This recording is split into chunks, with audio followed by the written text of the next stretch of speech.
Rhea and I are actually just started our own, it's not stand-up because we are not stand-up comedians, but we are doing a podcast tour.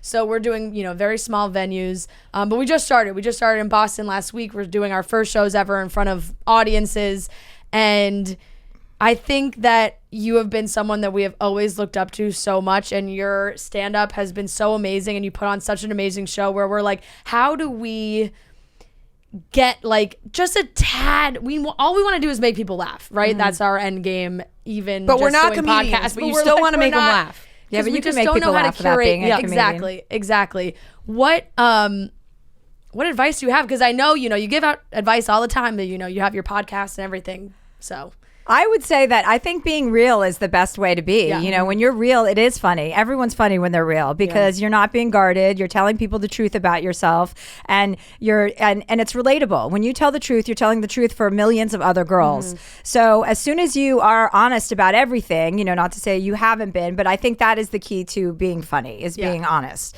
That's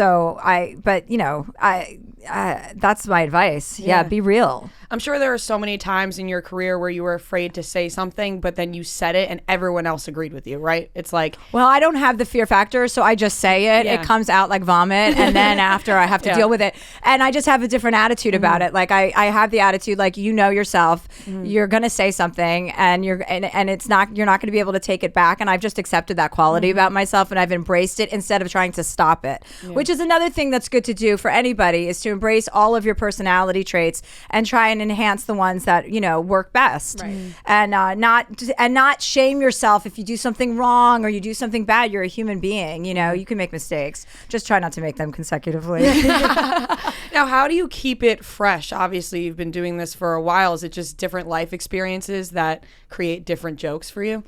Yeah, I think it's whatever you're going through. I mean, people who are my fans and like come and support and come and want to see me live know that they're getting the real deal of whatever I'm going through in my life. And if it's me partying and sleeping around and talking about my books, that was one phase of my life. It was me drinking and partying again. That's another phase of my life. Single still. Yeah, if it's me going to therapy, like, then that's going to be what I'm talking about. And now it's like me, I'm talking about being in love and not on my stand-up. I mean, it's not that funny. Although there is a little material about Joe Coy, because the things he says to me, I've never heard a man say to a woman.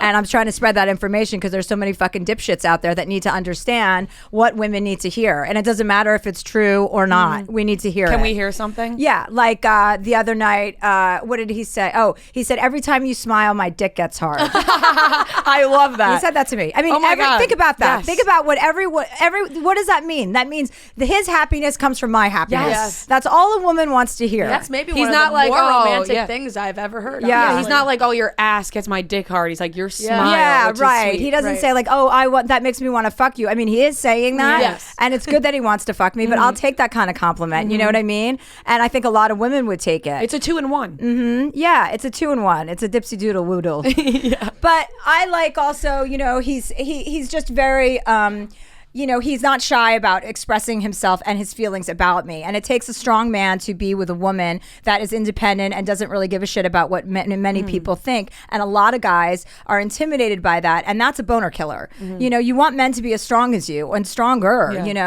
But, and what we're learning is that nobody's stronger. We're all kind of equally strong. We just have different attributes. But we all want a guy that's going to appreciate and adore us. That's never going to be different, and that's what men want too. So I think just men would make it a lot easier on themselves if they just doled out a little bit more, they just had a little bit more wiggle room about complimentary behavior, apologize that you're a guy and that you didn't know better, but now you do. No one needs that lesson a little bit with us. Right.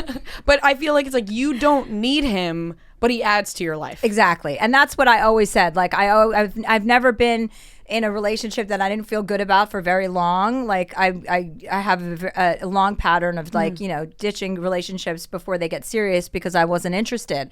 What was the question? Wait, what did you say? No, what did you say to prompt me? I said that you don't need him, but he adds to your life. And that was it. Like people would say, oh, don't you want to be with someone? I'm like, not unless they're going to contribute in some way that I don't have in front of me right now. You have to be a huge additive. You cannot subtract from my life. You can only bring something.